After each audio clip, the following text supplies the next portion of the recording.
Hello there, my name is Mark Benton. I am a Senior Associate in the Immigration team here at Mills Reeve, and I'm going to speak to you for a few moments about the impact that Brexit has had on our UK immigration system.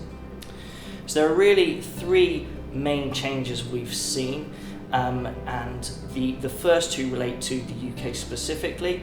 We have had an ending of free movement of workers. That is the most significant change and really represents a huge shift in the established immigration landscape. What that means in practice is that EU nationals can no longer live and work in the UK purely on the basis of their nationality.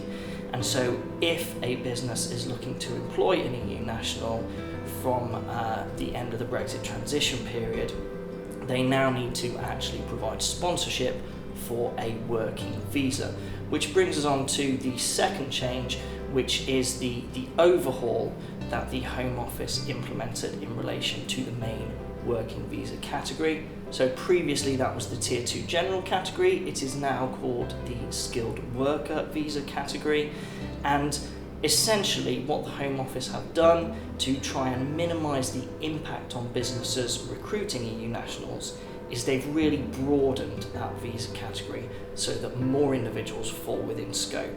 We have a lower salary threshold, a lower skill level threshold, and a relaxation of various compliance requirements, in some cases complete removal of various compliance requirements. In general, I think businesses have adapted to that well. It's certainly a more streamlined process, which makes it a lot easier to sponsor workers. There are ongoing issues, most notably at the moment, there are delays to sponsorship processes and visa application processes, but certainly it is the most straightforward that the system has been for many, many years. And our sense generally is that businesses are quite au fait with that new system. And then the final change we've seen, and the real kind of hot topic issue that we are dealing with at the moment, actually relates to the immigration systems of other countries. So previously, a UK business may have sent their British citizen workers overseas, perhaps to conduct short business-related activities, just as part of the general business that is being run.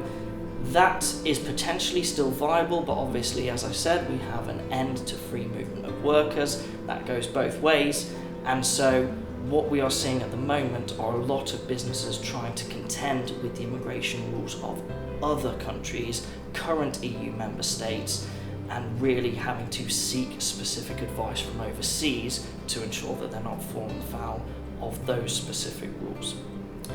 Hopefully that's a helpful overview for you. If you would like more information, do please visit the Greater Birmingham Chamber of Commerce website. Thank you very much.